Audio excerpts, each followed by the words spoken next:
So today I'm going to walk you through image analysis and the different things that you can do with 2D. So my particular experiment that I have open here is a spheroid that I have a whole Z-stack from. So you can do this with one slice of Z-stack, or you can do this with a single slice that you have from imaging your 2D cells. So to start, it starts with individual plane. The flat field correction, because mine's in 3D and not a single slice, it's actually best for me to select none. But if you have just one single slice, you can select basic or advanced. Right, for a collection, whether it's checked or not doesn't really matter because I didn't use bright field here. And then just a note that if you create a global image, it will put all of these fields as one image, but it actually ends up lowering your image quality. So that's just something to keep in mind. It has some purposes, but it also has some drawbacks as well. So the first step in my analysis, for this particular experiment, what I do is I combine my 3 channels because I want to identify the whole chunk of cell. And then I do find image area. So over here on the right, I find myself that I do this a lot. I click on and off. Let me just see if I can find different.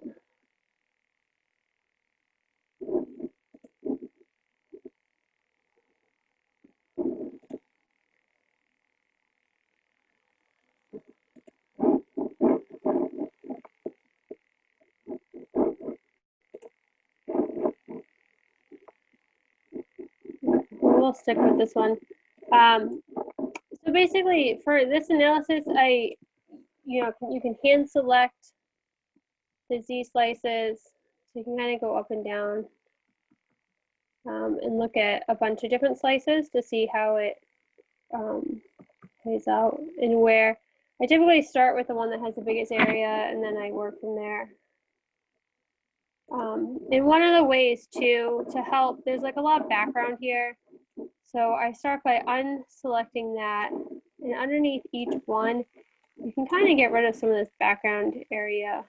Let me unselect this guy. There we go. Okay, so this is just my green channel. So now I can reduce some of the, you don't want to reduce some of that background area or background intensity. You can do the same thing for my red channel.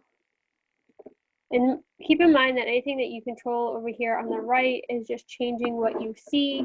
If you look at your intensities over here, you can see that even though it's black, your intensities are still the same no matter what you do over here on the right. And I can do the same for my nuclear channel as well.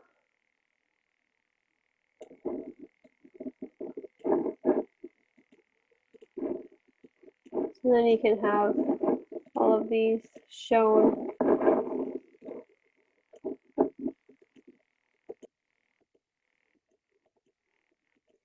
Then you can look here and decide if you're happy with that or not. So I use the find image region. I use my channel where I combine my red, green, and blue channels. And I did absolute threshold. There's 3 ways you can select your image region here. If you right click help, it will go through the different methods, and basically you just have to find what works best for your samples. And I split mine into objects, and then I do, you can do an area cutoff. So if you click here and right click and do highlight objects, you can select that, and this is going to give you your area. So you can go up and down through your Z slices and look at your area. For this particular for me, for this particular experiment, I'm basically going to collect data on every single slice, but I'm gonna, once I export the data, I'm only gonna look at the slice of the largest area. So if I get to the top of the bottom of the spheroid and the areas below this cutoff, that's okay for my purposes.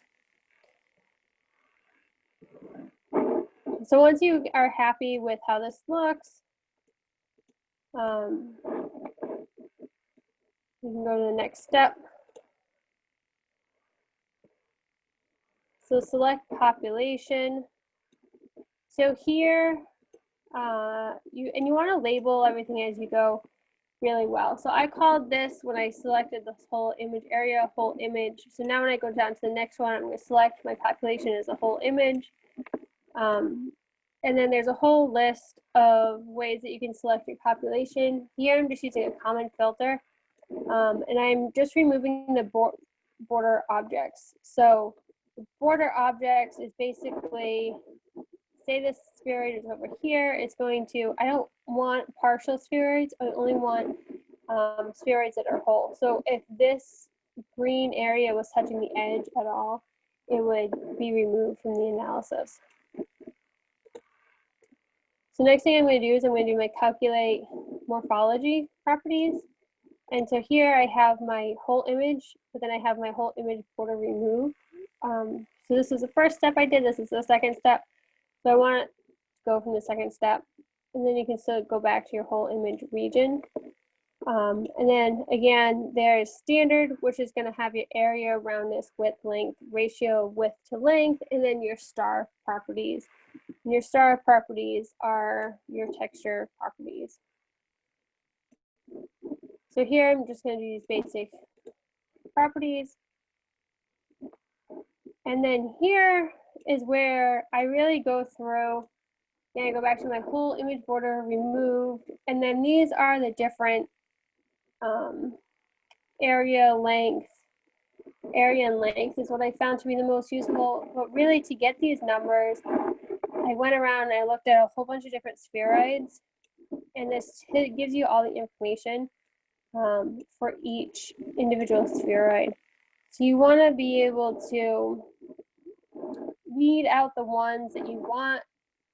So if you have, you can select, so for me, I didn't want anything that was too big because it's probably detecting something that's not a spheroid if it's too big.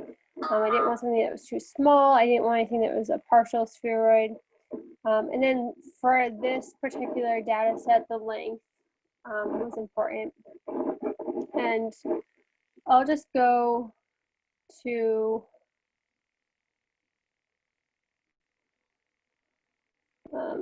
so one way that I use this method is if I highlight all of these and I say plate and well realistic.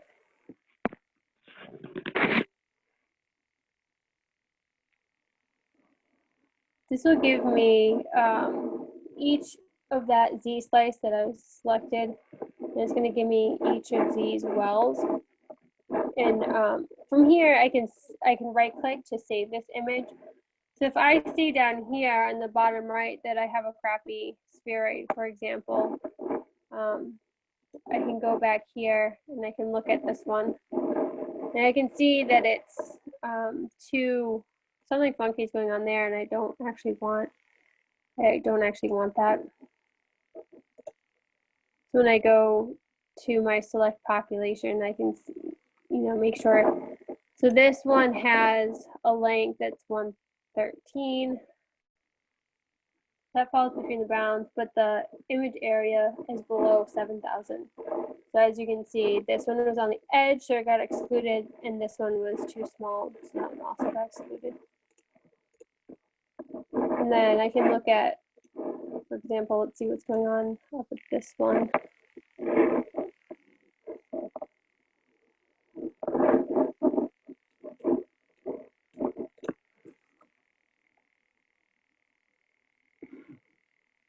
Don't forget that these all might be at slightly different heights.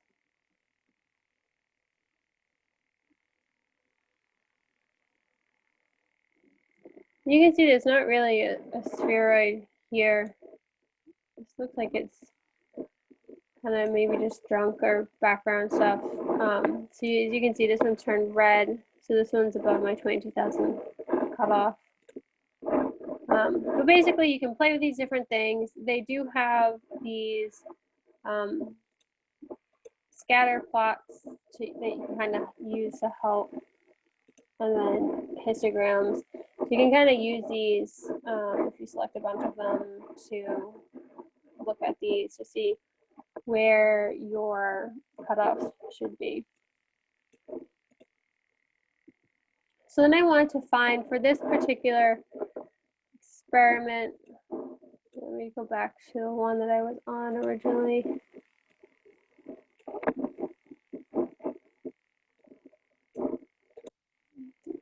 Here a little bit.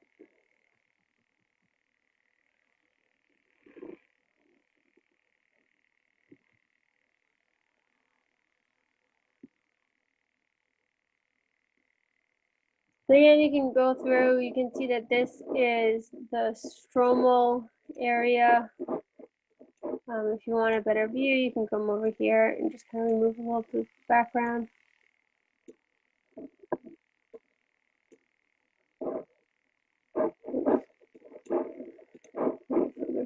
Wrong one. There we go. So then again, you can go here, and I find the easiest way is to just click on and off.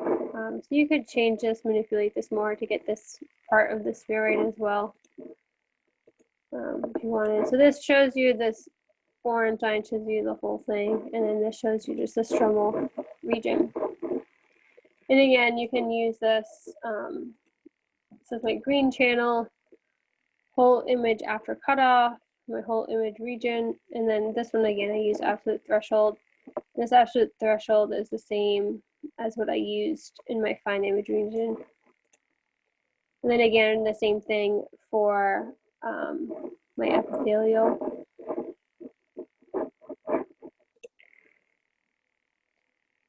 Let's find a slice that has a nice chunk of epithelial cells here.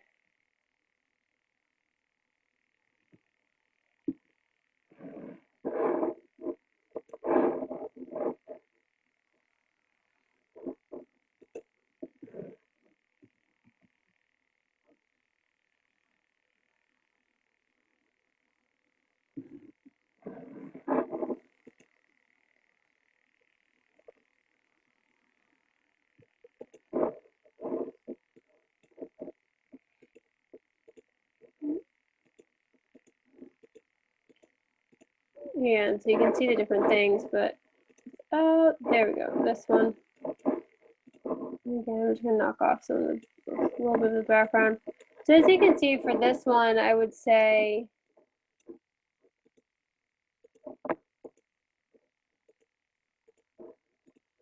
all the excess. I would say that this isn't really including everything. So you can manipulate this to make it look better. And get more of the area. So once you're happy with that, then you can go to the next step.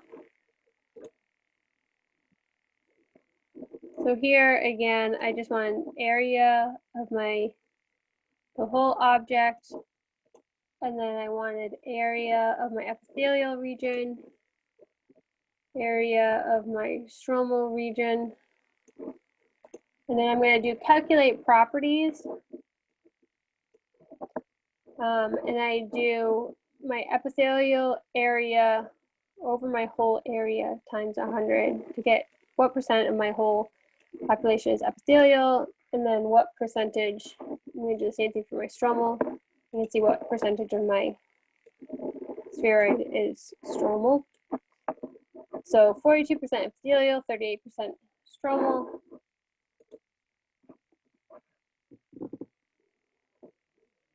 And then I don't want slices that have less than 5% stromal and less than 5% epithelial. So if my spheroid is all one or the other, I don't want to include those. So now I can go through and I can calculate my properties. And again, this is for the whole spheroid. So basically I had already calculated this for the whole thing, but then I did another selection process. So this just only looks at the ones that meet all the criteria up to this point. So I have my whole image morphology, and then I have just my stromal area morphology, just the epithelial morphology, and then so the other part of this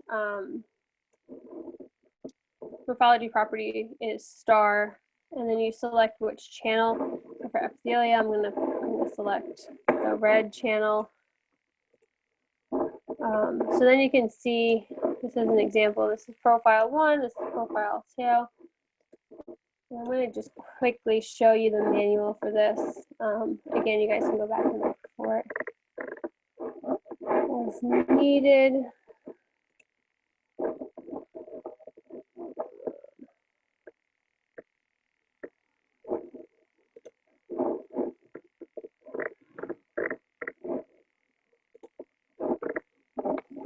So this goes through what the different measures are,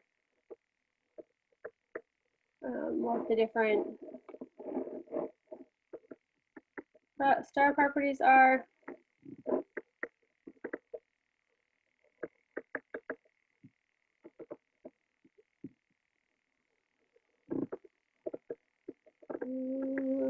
So these are the profiles. So basically the profiles would be, so like for this one, this is the inner side of the plasma membrane. So this outer really bright white is the plasma membrane, and then it's the inner side of that. For ones that have 5 profiles, so this one is just inside, and then this is the whole inside area. This one's kind of just the cytoplasm, and then this is like the bright white is the nuclear membrane, and then it's just outside the area. And then this is just inside the nuclear area, and then this is the center of the nuclear area.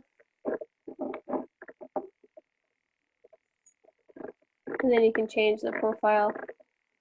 So that kind of goes through just some of the properties here. The other one I'm going to go through in a minute that I'll show you. But these are just the different textures. So this is the original. So there's spots, hole, edge, ridge filter, valley filter, saddle, bright, and dark. And then this just shows you the different scale. So the texture will be based on that. And then there's the Herlac and the Gabor features. You can read through all of this yourself, because I don't completely understand it, but I do know that you can use it to compare amongst treatments, even without completely understanding the whole method and how it works. So yeah, so I have that for my epithelial, I have my star for my stromal area. And then, so this calculate texture properties is the one that I just showed you with all the ridge and all of these. So you can see, so this is for stromal with 0 pixels. You can kind of go through and you can see which one actually shows you something. So this one is edge, it's going to show you something. That one's pretty much the only one that has the distinct features. Now this is the epithelial one. And again, edge shows you if there's something there.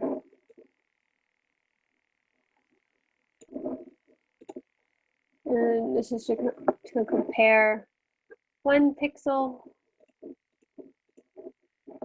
You can see a little bit something more there. So some of these you can see where it is. And then this goes to the 2 pixel. You can see how where it's picking out is even bigger.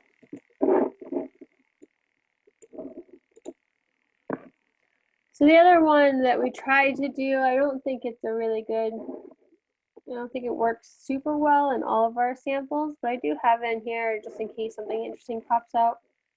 But so you take your whole population, the region is the stroma, and then the method is cross population. So then it's the population B would be the final one, and the region would be the epithelial. So basically the overlap, so just what percentage of this is going to overlap? So for here it's 1.16%, so there's really not a whole lot of overlap in this example. So the next thing that I want to look at is I want to look at my nuclei. And so this is my epithelial nuclei. The other thing that you can do is if you right click zoom, you can actually make this bigger. So again, that's kind of the same thing where I do this a lot, I manipulate it. There's 4 different methods. If you right click here, there's a chart that goes through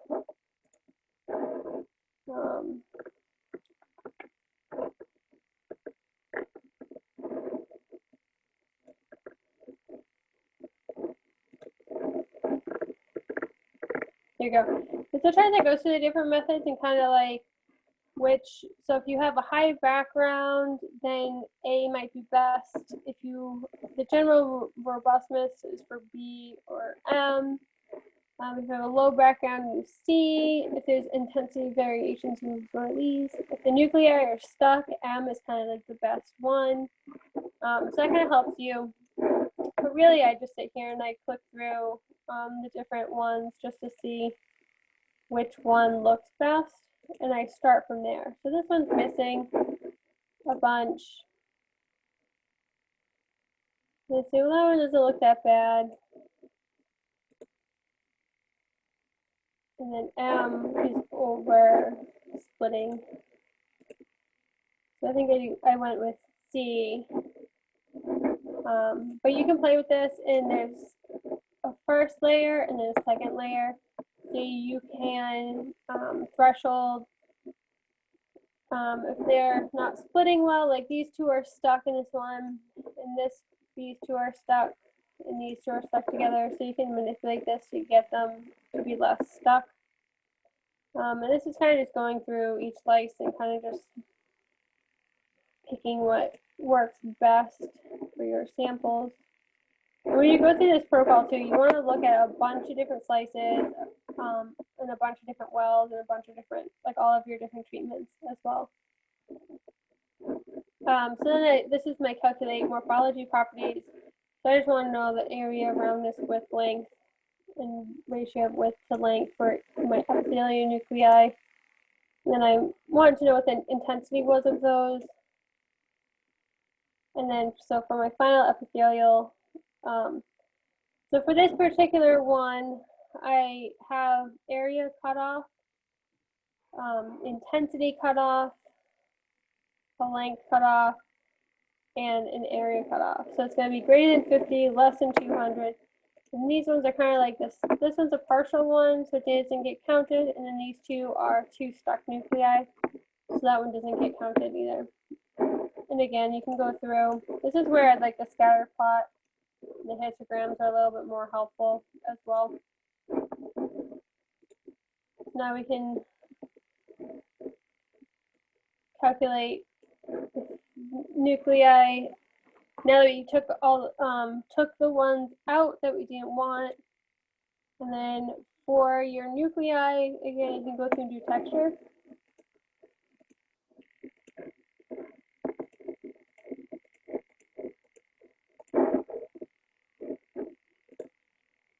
And then for 0 pixels, for 1 pixels.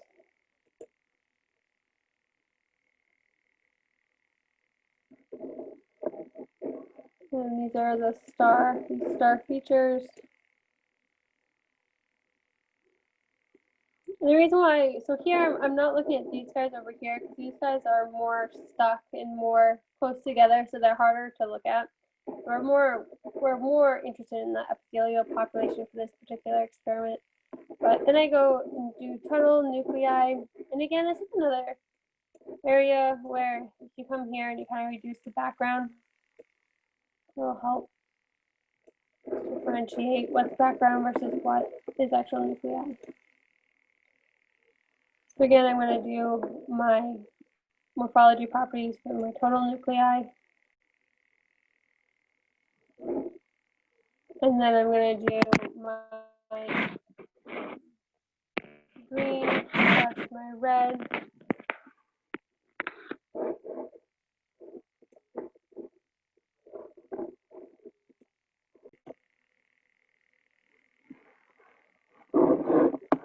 All right, so for this next step, I'm just adding together my green and my red channels. And then I'm using the red plus green channel I just made. I'm looking at my total nuclei, population, the nucleus region. And this is in calculating the intensity. And then again, this is like similar to the other ones where there's different cutoffs you can look at, and then there's the histograms again. And this is my intensity above 500, area below 200, but above 50, and the length less than 22. And again, this is from what I found to be a best fit by going through a whole bunch of different slices and different spheroids of different treatments. So I have my final total population. Here's my morphology, and I'm going to calculate. Then I'm going to count my texture regions.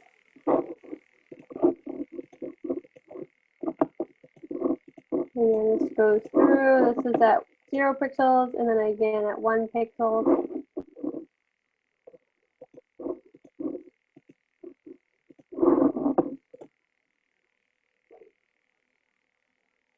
And then to get all my results, I want my results per spheroid. So some of these have 2 spheroids per well. So this is just a way to calculate the different properties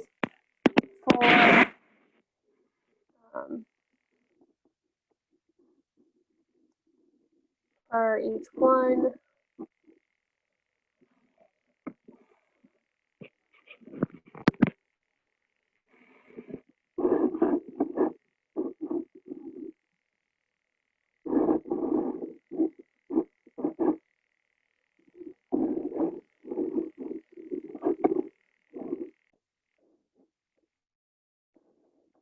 Okay, so for this calculate properties, the population I use here is the epithelial by related population, the whole population. So now look at these more closely. So I want the mean, and you can kind of see by section. So this is the first section where I'm using these different measurements in order to select my population. So coming down here, I start with percent epithelial and percent stroma. And then I want only my final whole image parameters here. And my final stroma, my final epithelial, and then I call these epithelial. So then you can select any of these and then just select which ones you want. So I want to look at all of those. And then I go down and I have 2 more related populations here. They take a really long time to go, so I'm just going to skip through them and go to the end.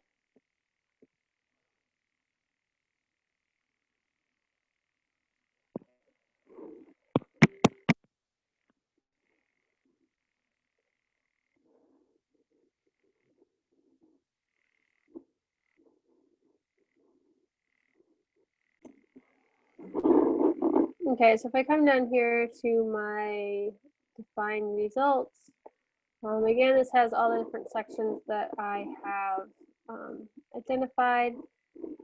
Basically, I want these two, and the way that I picked these was based on what is here. So for this one, I just want the total nuclei. But basically, any property that you select anywhere, you have the option to have exported here. So here, for example, there is 862 properties. The other method that you can pick is formula output. So if I wanted to export, I don't know, percent epithelial, percent stromal, anything like that, I can just put any formula in here.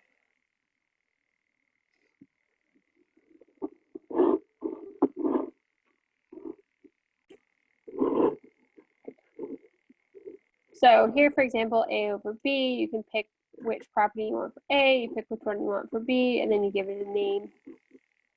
So then the other thing that you can do is you can have your object results. So this is the same populations as up above, and whatever. So you can do all, you can do use selected well results.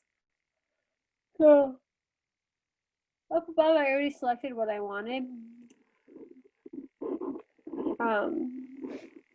So just to show you the difference, if we go over here to evaluation, so you come up with your whole analysis sequence, you do evaluation.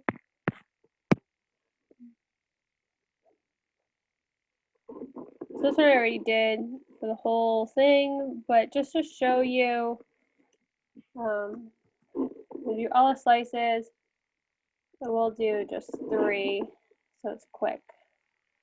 So you basically select everything that's orange here is what you're going to be analyzing.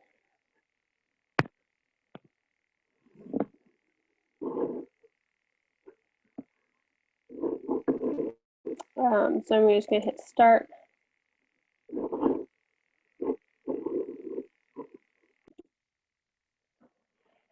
Okay, so my evaluation ended.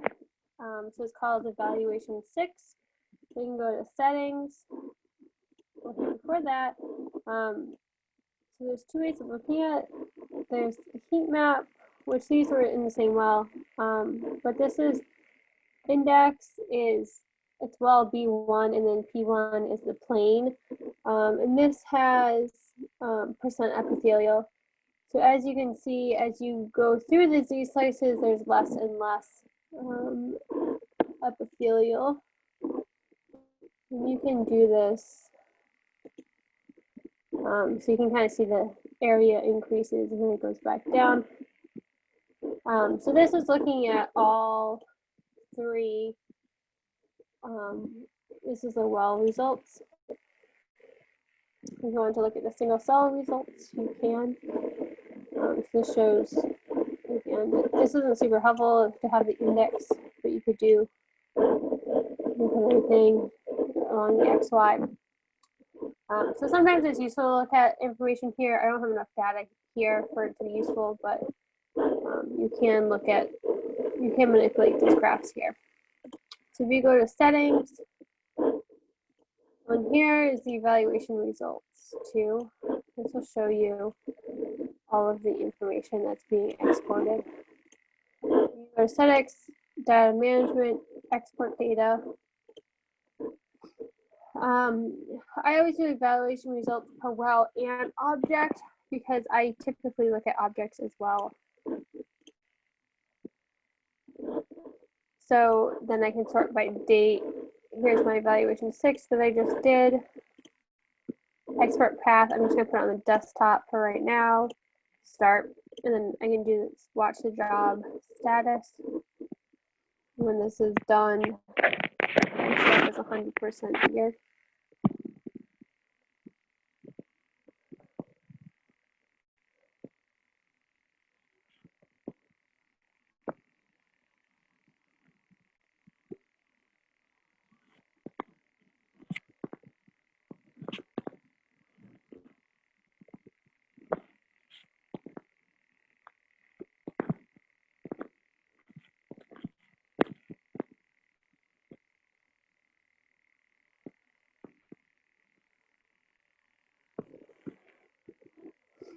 so that's done. So then I can exit that, minimize this, minimize all this other stuff.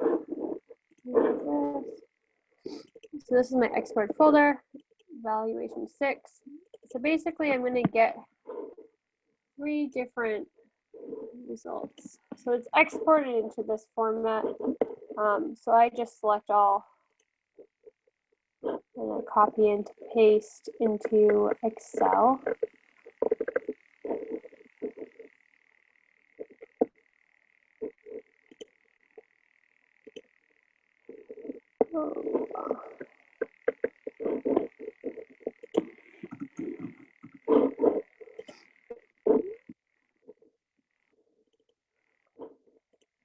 Okay, so I can copy and paste Excel, and then I'll show you the other.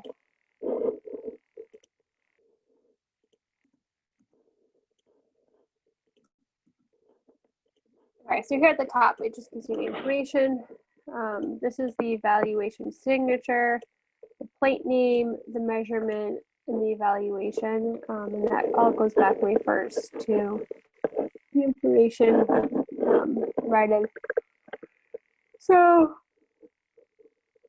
excuse me. So now this is going to be all of the properties.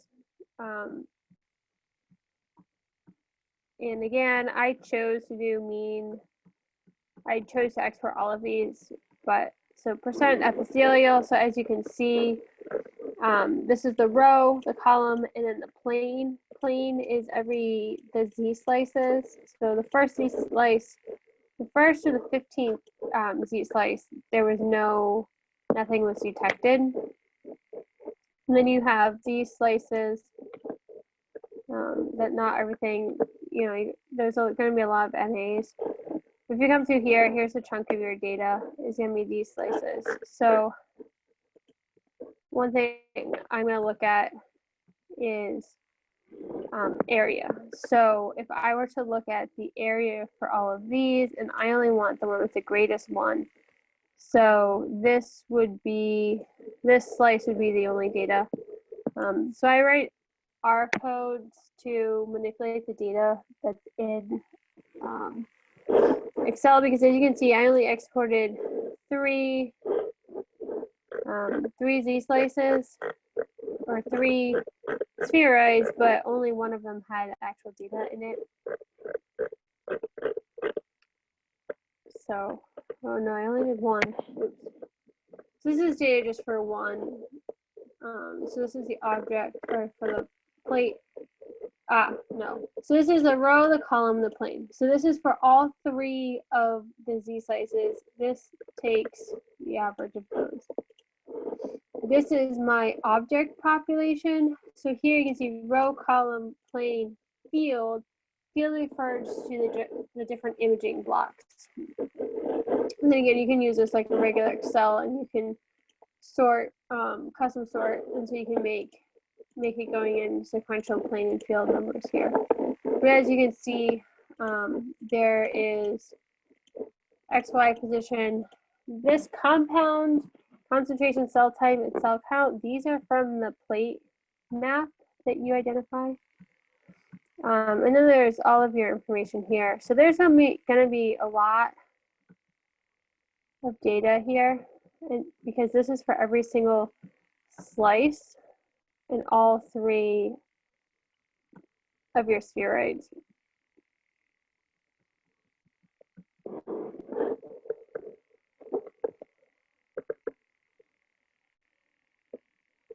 This actually looks like it only exported 1 object.